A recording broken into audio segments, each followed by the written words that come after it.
صفيه ووصيه ووزيره وابن عمه امير المؤمنين علي بن ابي طالب عليه السلام،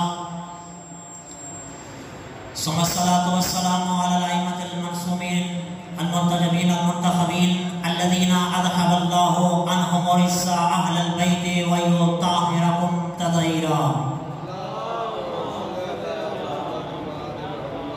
ولعنة الله على أعدائهم من يوم عداوتهم إلى يوم الدين. أما بعد فقد قال رسول الله صلى الله عليه وآله وسلم: حسین منی وانا من الحسین. صلوات پڑھیں.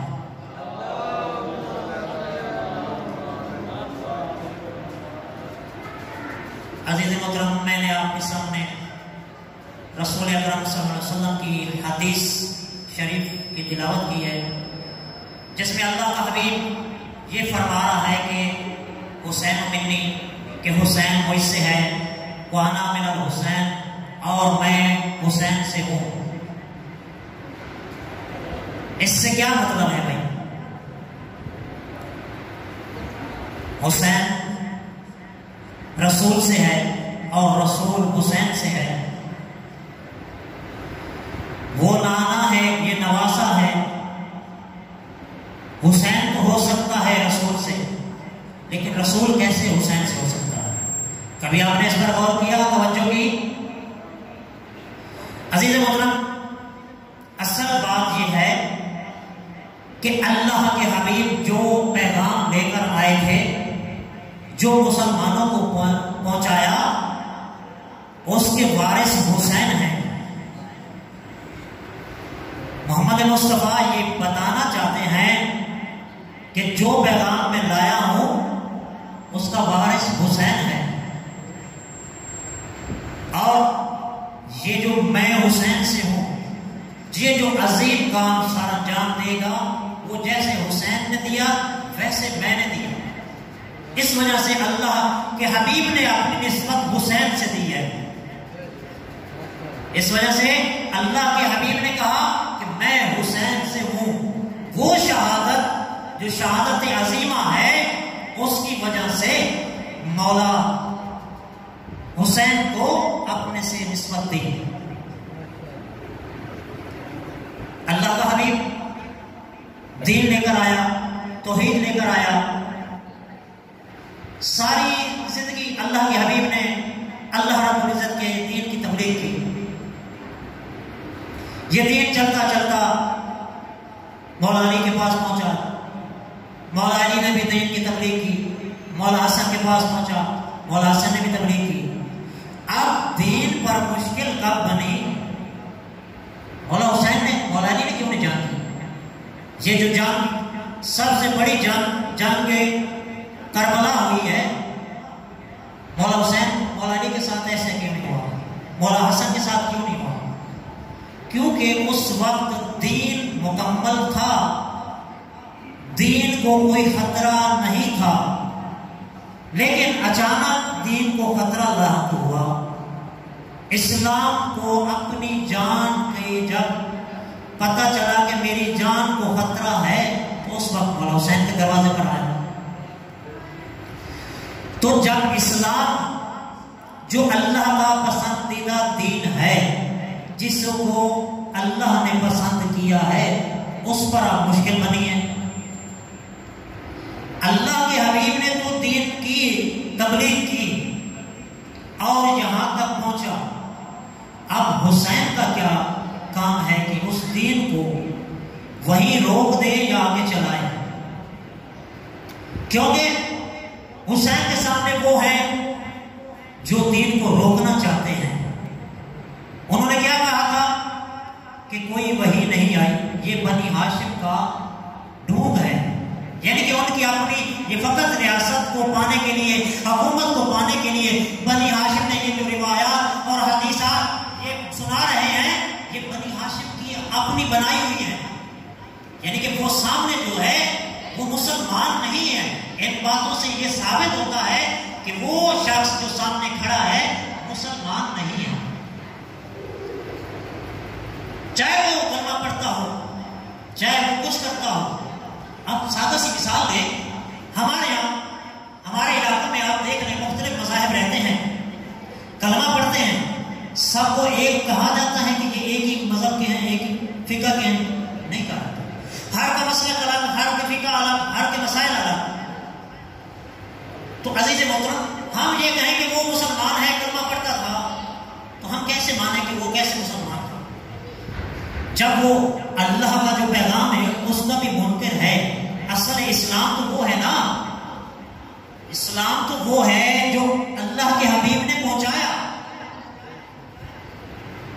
اصل اسلام تو وہ ہے نا جو اللہ کے حبیب نے ہمیں دیا۔ اب سامنے والے کو ہم کہیں گے مسلمان ہے، تو وہ کیسا مسلمان ہے جب وہ انکار کر رہا ہے؟ جس کے ذریعے اسلام زندہ ہے، جس کے ذریعے توحید قائم ہے، جس نے آگے توحید کا تعارف کرایا، اس کو وہ خاموش کر رہا ہے، تو پھر میرا عزیز وہ اس کو ہم مسلمان کہیں گے؟ آج کا مسلمان تو کہتے ہیں وہ بھی مسلمان تھا۔ صبح ایک ویڈیو میں نے دیکھی کہ وہ ایک بندہ وہ کہہ رہا تھا کہ وہ مسلمان تھا، اس کو برا بھلا نہیں کہنا چاہیے۔ عزیز محترم، اگر اس کو برا بھلا نہیں کہنا چاہیے تو اس کو اچھا کیا کہنا چاہیے؟ جو کہ ہمارے اسلام کے خلاف کھڑا ہے، مد مقابل کھڑا ہے، ایسے شخص کو ہم قبول کریں؟ تو عزیز محترم، اسلام کے سامنے جو بھی مد مقابل آئے گا اس کو اللہ نے کہا ہے وہ مسلمانی کافر ہے، تو ہم اس کو کافر تو تسلیم کریں گے، مسلمان نہیں، کیونکہ وہ دین اسلام کے بالمقابل آیا گیا ہے نا، اس کے سامنے آ کے کھڑا ہو گیا ہے۔ اللہ کے حبیب نے توحید کا پیغام پہنچایا، مولا کو جب دین کا جب اسلام پر خطرہ ہوا، مولا کے پاس آیا، میری جان کو خطرہ ہے، میری مدد کیجئے، تو اللہ کے حبیب نے جو دین مکمل کیا تھا ولایت امیر تک، اس کے آگے جو چلا ہے پھر وہ مشکل میں پڑتا گیا ہے، اور اس کو مشکل سے کس نے نکالا ہے؟ حسین علیہ السلام نے۔ اب مد مقابل کون ہے؟ جو کہہ رہا ہے کہ بنی ہاشم کا یہ سب اپنا کیا ہوا ہے۔ اب جو کہہ رہا ہے کہ بنی ہاشم کا اپنا کیا ہوا ہے، اس نے توحید کی خلاف ورزی کی، قرآن کی خلاف ورزی کی، حدیث کی خلاف ورزی کی، یعنی کہ حدیث کو بھی جھٹلا دیا، قرآن کو بھی جھٹلا دیا۔ آج تم حدیثوں کی روایات کی نکال کے کہتے ہو کہ وہ مسلمان تھا، جب وہ خود انکار کر رہا ہے حدیث کا، روایات کا، تو آپ کیسے مسلمان ہیں؟ تو اس کا مطلب ہے کہ آپ میں بھی وہی خون چل رہا ہے، وہ خون آپ کے جسم میں گردش کر رہا ہے کہ آپ اپنے باپ دادا کو بچانا چاہتے ہیں۔ آج بھی آپ کے سامنے یزیدیت کھڑی ہے، لیکن آپ عزیز محترم خاموش ہیں۔ جاگیں، اٹھیں، سوچیں۔ اگر آپ نے طریق حسینیت پر ہے نا تو اپنے سامنے والے یزید کو پہچانیں، یزیدیت کی صورت کو دیکھیں، مختلف صورتوں میں آ رہی ہے یزیدیت، فقط آپ کو بلیک میل کرنے کے لیے، آپ کو دھوکہ دینے کے لیے۔ اب تو آپ کے اندر بھی داخل ہو چکی ہے یزیدیت، لیکن آپ کو پتہ نہیں ہے، کیونکہ اللہ کے حبیب نے جو پیغام وحدت لیا تھا اور اس کو پہنچانا، یہ 14 ہستیوں کا یہ کام ہے۔ امام مہدی کا بھی یہی کام ہے کہ وہ بھی توحید الہی پر تبلیغ کرے۔ تمام ائمہ کا یہ کام ہے، فریضہ ہے ان کا، اور یہ پہچان ہم تک پہنچانا۔ اور پھر ہمیں کیا چاہیے؟ ہم ائمہ کا تحفظ کریں، ہم ائمہ کا تحفظ کریں۔ اگر ہم ان کے چاہنے والے ہیں تو وہ ہیں توحید کے پرستار، توحید کو پھیلانے والے۔ تو آج ہم جو ہمارے ساتھ بیٹھے ہوئے کو نہیں پہچان رہے، کیوں نہیں پہچان رہے بھائی؟ پہچانیں، دیکھیں، جس میں توحید پائی جا رہی ہے اس کو سمجھیں یہ ہمارا ہے، جس میں توحید نظر نہ آئے اس کو دور کر دیں، کیونکہ امام فرما رہے ہیں کہ جو توحید پر نہیں ہے وہ ہمارا نہیں ہے۔ امام جعفر صادق علیہ السلام فرما رہے ہیں صلوات پڑھے محمد اور آل محمد۔ امام کا قول ہے بھائی، ایک امام کہہ رہے ہیں، تو جب امام ہی نہیں قبول کرتے ہم کیوں کر رہے ہیں بھائی؟ اگر ہم فقہ جعفریہ سے محبت کرتے ہیں، ہم فقہ جعفریہ سے ہمارا تعلق ہے، تو ہم کیوں ان کو اپنائیں؟ ہمارا امام کہہ رہا ہے، ہمیں امام کی ماننی چاہیے، نہ کہ لوگوں کی ماننی چاہیے۔ تو عزیز محترم، مولا حسین کا یہ جو 10 عاشور ہے نا کل، یہ پیغام کا، توحید کا پیغام لے کر آئے تھے، اسلام کو بچایا ہے۔ مقصد حسینیت کو سمجھیں، حسین کو سمجھیں، حسین کو، ناقِ یزید کی تلوار کو دیکھیں، وہ اس پر تبرہ ہے، اس پر لعنت ہوگی، تا قیامت ہوتی رہے گی، لیکن آپ اس سے نفرت کریں، اس کو ساتھ مت ملائیں۔ حسینیت نے توحید کا پیغام دیا ہے، حسین توحید سمجھانا چاہتے ہیں، حسین نے طریقہ توحید بتایا ہے۔ اگر کسی سے محبت کریں توحید کے ذریعے، اگر کسی سے نفرت کریں توحید کے ذریعے۔ اگر آپ حسین کو چاہتے ہیں نا، حسین کا کہا مانیں، حسین کی مظلومیت دیکھیں، حسین کیا کہنا چاہتے ہیں۔ حسین نے تو آخری وقت میں سجدہ کر کے بتایا کہ وہ وعدہ اللہ شریف کی میں عبادت کر رہا ہوں، آپ بھی یہ سجدہ یاد کرنا، اور یہ غم میرا سجدوں میں یاد کر کے مجھے رونا، مجھے سجدوں میں یاد کر کے رونا۔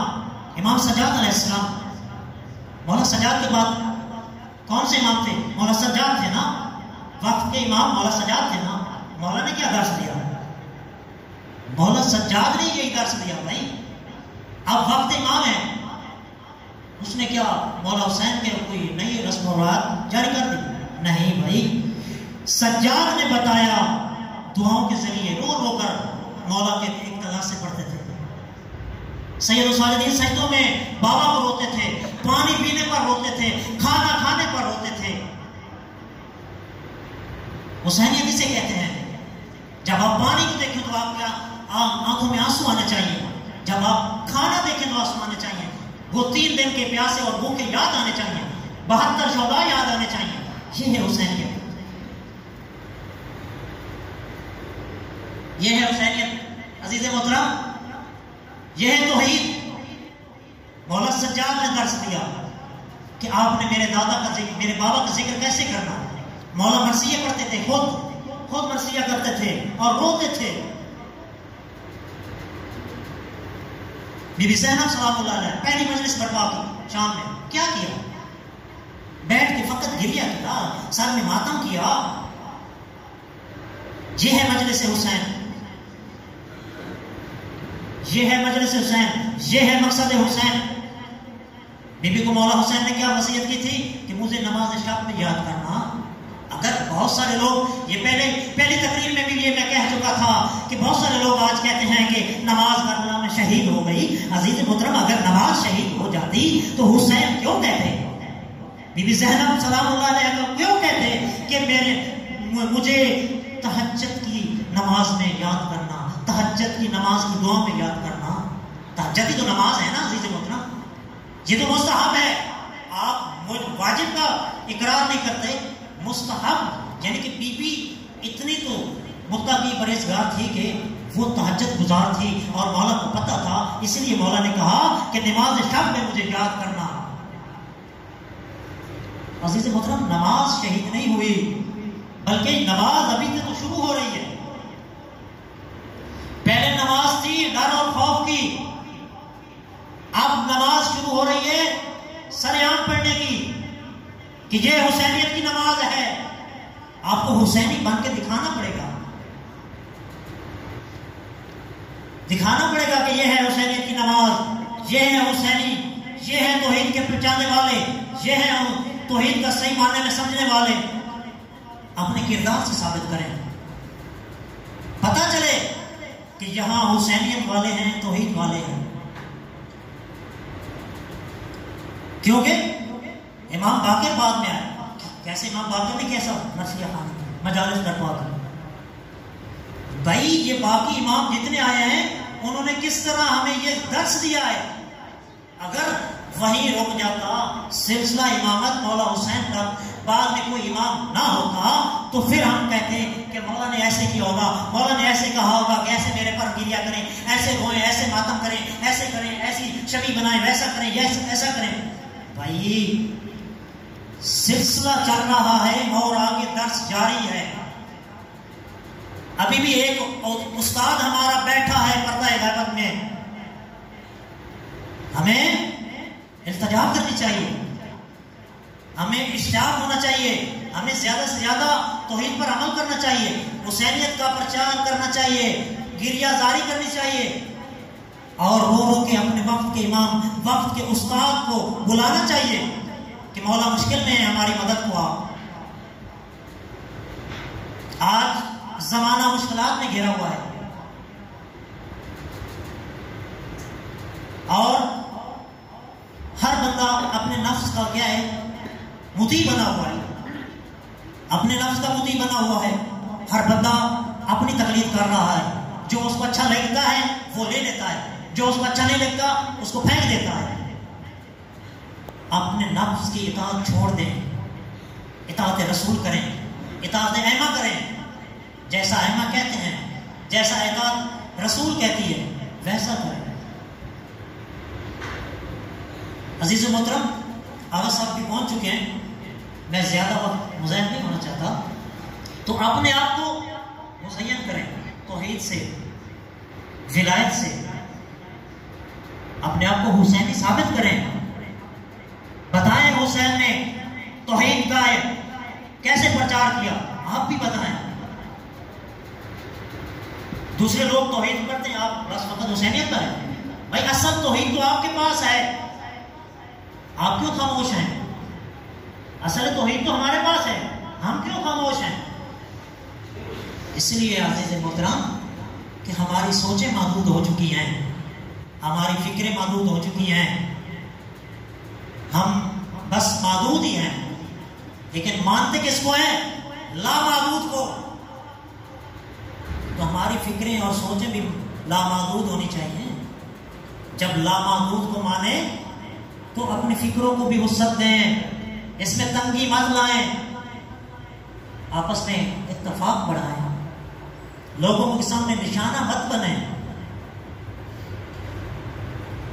صلوات پڑھیں محمد اور آل محمد پر.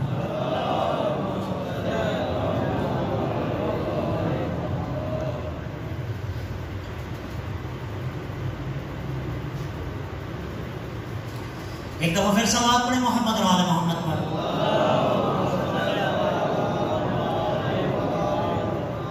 عزیز محترم، یہی اہل بیت کا گھرانہ ہے. آج 9 محرم کا دن ہے. آج کا دن یعنی آنے والی رات عاشور کی رات ہے اور پیاسوں اور بھوکوں کی آخری رات ہے. کل کا سورج جب طلوع ہوگا تو وہ خون سے لت پت ہوگا. عزیز محترم، رونے کے دن ہیں. آپ دیکھیں یہ اسلام کے جو چاہنے والے ہیں، جنہوں نے اسلام کو پہنچایا، ان کے ساتھ یہ اسلام کے چاہنے والوں نے کیا سلوک کیا. جب اللہ رب العزت نے حضرت آدم کو بنایا اور شیطان کو کہا کہ سجدہ کرو، سجدہ شیطان نے کیا کہا کہ میں کیوں سجدہ کروں؟ غرور کیا نا. پھر اللہ نے کہا تو کیوں نہیں سجدہ کرتا؟ کیا تو عالمین سے ہے؟ کیا تو عالمین سے ہے جو سجدہ نہیں کرتا؟ کیا تو عالمین سے ہے یا پھر تو مغرور ہے؟ تو عزیز محترم، وہ عالمین کون تھے جن کو اللہ نے سجدے کا حکم نہیں دیا، بلکہ ان کا نور آدم کے پیشانی میں رکھ کے آدم کو سجدہ کرایا؟ وہ کون ہستیاں تھیں؟ یہ 5 ہستیاں تھیں. یہ 14 کا نور تھا. عزیز محترم، ان کو اللہ نے عالین کہا ہے اور انہیں کے ساتھ مسلمانوں نے کیا کیا؟ بھائی انہیں کے گھر سے جب پہلا جنازہ اٹھا ہے نا عزیز محترم، رسول اکرم صلی اللہ علیہ وسلم کا تھا. کتنے لوگ شامل ہوئے جنازے کے ساتھ؟ 11 لوگ جنازہ میں شامل ہوئے رسول کے جنازہ میں. مدینہ میں 1 لاکھ سے زیادہ صحابی رسول تھے. 1 لاکھ سے زیادہ صحابی رسول تھے، لیکن رسول کے جنازہ میں فقط 11 لوگ. کیا یہ اسلام یہی دیا تھا نا رسول نے کہ اسلام کے چاہنے والے 11 نکلے؟ 1 لاکھ کیا تھا؟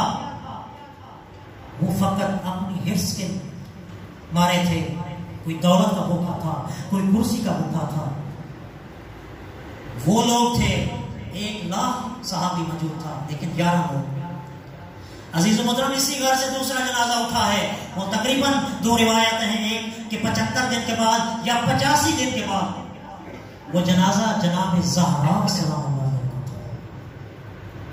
اس میں کتنے لوگ ہیں بھائی؟ اس میں 4 لوگ شامل ہیں، فقط 4. مدینہ رسول ہے، مسلمان آباد ہے بھائی. جنازے میں کتنے لوگ؟ 4 لوگ. یہ اسلام. مسلمان اعتراض کرتے ہیں کہ علی نے ہمیں بتایا نہیں جنازے میں شامل ہونے کے لیے. بھائی اسی گھر سے تیسرا جنازہ اٹھا. وہ جناب علی مرتضیٰ کا تھا. عزیز محترم، جب علی مرتضیٰ کا جنازہ اٹھا ہے، جناب ہمارے برادران اہل سنت کی کتاب میں لکھا ہے کہ 2 لوگ تھے. مولا امیر کے جنازے میں 2 لوگ تھے جو اسلام اور ہماری توحید کے وارث تھے. ان کے جنازوں کے ساتھ کیا ہوگا؟ 2 لوگ تھے بھائی ان کی کتاب کے مطابق. ہماری کتاب میں لکھا ہے کہ 6 لوگ تھے. 6 لوگ جنازہ میں شامل تھے. تو عزیز محترم، مولا کی کافی عرصہ جو لاند ہے نا قبر مقدس پوشیدہ ہے. تقریباً امام جعفر صادق علیہ السلام کے دور میں یہ آگے مولا امام جعفر صادق علیہ السلام نے بتایا کہ میری جد کی قبر اس جگہ پر ہے. اس جگہ پر میری جد کی قبر ہے. پہلے مولا کی قبر پوشیدہ رہی. کیوں پوشیدہ رہی؟ اسلام جو مسلمان نام کے ہیں ان سے خطرہ تھا بھائی. ان سے خطرہ تھا کیونکہ اس وقت حجاج بن یوسف خبیث لعنت اللہ علیہ اس نے کہا، اس نے تقریباً 4000 جگہ کھدوائی تھی. 4000 جگہ کھدوائی تھی فقط مولا امیر کا جنازہ نکالنے کے لیے. اس لیے مولا کا جنازہ پوشیدہ تھا. اور امام جعفر کے دور میں پتہ چلا کہ مولا کی ذریعہ اقدس یہاں ہے. 4000 جگہ اس نے کھدائی لیکن اس کو نہیں ملا. کیوں؟ ملعون تھا. اور اس نے کیوں؟ فقط اس لیے کہ مولا کا جسد نکال کر اس کو لٹکاؤں گا. لعنت کرے اس خبیث پر. اس کے بعد لوگوں نے اعتراض کیا، بھائی اہل بیت نے ہمیں جنازے میں شامل ہونے کی اجازت نہیں دی، بتایا نہیں. اب اہل بیت کا 4تھا جنازہ ہے جناب حسن کا، جو مسلمانوں کے کندھوں پر رکھا گیا. لیکن مسلمانوں نے کیا سلوک کیا؟ اسی جنازے پر تیر برسائے. تیر برسا کے واپس کر دیا. عزیز محترم، اسی کے جنازے پر تیر برسائے اور واپس بھیج دیا. بہنیں روتی رہیں، تیر نکالتی رہیں. واہ غربتہ. یہ پہلا جنازہ تھا جو مسلمانوں کے کندھوں پر رکھا تھا. آل بیت کا 4تھا جنازہ تھا. عزیز محترم، آگے مولا حسین کا 5واں جنازہ ہے. عزیز محترم، جو مسلمانوں کے کندھوں پر رکھا گیا تو مسلمانوں نے اس کے ساتھ کیا کیا؟ مسلمانوں نے مولا حسین کے جنازہ کے ساتھ کیا کیا؟ جس کے ہاتھ میں پتھر تھے پتھر برسائے، جس کے ہاتھ میں تیر تھے تیر برسائے، جس کے ہاتھ میں نیزہ تھا نیزہ مارا، جس کے ہاتھ میں تلوار تھی تلوار ماری. عزیز محترم، آج 9 محرم ہے. میں اس شہزادے کی تھوڑا ذکر کر دوں جو شکل پیغمبر ہے، اس کا ذکر کرتا ہوں. جناب اکبر. لوگ تو کہتے ہیں نا کہ جناب اکبر کو بڑی مشکل سے اجازت ملی ہے. نہیں عزیز محترم، سب سے پہلے اجازت ملی بھی اکبر کو ہے. گے؟ مولا حسین نے کہا تھا تقدما یا ولدی، اے میرے بیٹے آگے بڑھو۔ جب لشکر تیار ہو گیا نا، مولا حسین نے اپنے بیٹے کو کہا اے اکبر آگے بڑھو۔ جب مولا نے اپنے بیٹے اکبر کو حکم دیا آگے بڑھنے کا، تو اس وقت مولا کے انصار محبان ایسے ہوتے ہیں، دیکھو مولا کے انصار نے کیا کیا، خنجر نکالے اپنی گردنوں پر رکھ دیے، کہا مولا اگر اکبر میدان میں جائے گا ہم اپنے گلے کاٹ لیں گے، اگر اکبر میدان میں جائے گا تو ہم اپنے گلے کاٹ دیں گے۔ اسے کہتے ہیں محبت حسین۔ یہ ہے اصحاب۔ تو پھر عزیز محترم شہادتیں شروع ہو گئی، جناب اکبر کو بیٹھایا گیا، جناب باری باری شہداء جانے لگے، پہلے انصار گئے، پھر جناب عقیل کی اولاد، جناب جعفر کی اولاد۔ جب سب شہید ہو گئے نا، اس وقت اکبر آتے ہیں بابا کے پاس، بابا کو کہتے ہیں بابا آپ تو اجازت دیجئے۔ تو مولا حسین نے کہا جا اکبر تیرا خدا حافظ، تیرا خدا حافظ۔ عزیز محترم جب اکبر خیمے میں گئے ہیں نا، اب مجھے نہیں پتا کہ خیمے میں کیا باتیں ہوئی، بہرحال جب اکبر خیمے سے تیار ہو کے نکلے ہیں نا، تو ایسے لگ رہا تھا جیسے خیمہ سے جنازہ برآمد ہوا، ایسے لگ رہا تھا کہ جیسے خیمے سے جنازہ برآمد ہوا ہو۔ عزیز محترم رونے کے دن ہیں، شرم نہ کیجیے، یہ رونے کے دن ہیں، آپ کا ایک آنسو آپ کی جنت کا ضامن ہے۔ عزیز محترم جب اکبر نکلے ہیں نا تو مولا کے پاس آئے، مولا کو سلام کیا، مولا نے کہا علیہ السلام، تو اکبر کو گھوڑے کی زین پر سوار کرایا اور میدان کی طرف جانے دیا۔ مولا حسین در خیمہ سے دیکھ رہے ہیں کہ ایک دفعہ مولا کے چہرے پر پریشانی کا عالم آ گیا۔ جناب زینب دیکھ رہی تھی، زینب نے کہا بھیا کیا ہوا؟ بی بی لیلا بھی دیکھ رہی تھی، بی بی لیلا نے کہا سردار کیا ہوا؟ تو مولا کہتے ہیں کہ اب مولا علی اکبر کے میرے بیٹے کے سامنے ایک جنگجو بہادر آیا ہے جو بہت عرب کا بہادر ہے۔ تو بیویاں فوراً خیمے میں گئی، سب بیویوں کو جمع کیا، قرآن کی تلاوت کی اور ساتھ یہ دعا کرنے لگی، اے یوسف کو یعقوب ملانے والی ذات ہمیں بھی اکبر ملا دے۔ ابھی یہی دعا کر رہی تھی کہ ہاتھ نیچے نہیں ہوئے تھے کہ خبر آئی کہ اکبر بابا کے پاس پہنچ گئے ہیں۔ تو یہ بیویاں فوراً اٹھی کہ دیکھا اکبر مولا حسین کے پاس کھڑے ہیں، اب پہچانے نہیں جا رہے کیونکہ زخمی اتنے ہو چکے ہیں۔ تو عزیز محترم جب مولا حسین کو ملے نا تو علی اکبر کہتے ہیں بابا اگر ایک گھونٹ پانی کا ہو جاتا تو میں ان تمام شامیوں کوفیوں کو شام اور کوفہ پہنچا دیتا۔ مولا حسین کہتے ہیں جا بیٹا، تیرا نانا جام کوثر اٹھا کے کھڑا ہے، جا میرا نانا تیرا بابا محمد مصطفیٰ جام کوثر اٹھا کے کھڑا ہے۔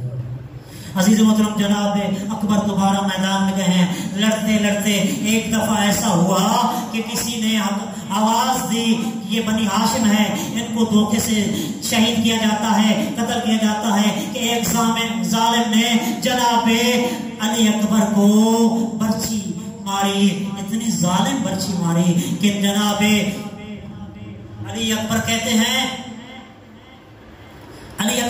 ہیں بابا میرا آخری سلام ہو آپ پر۔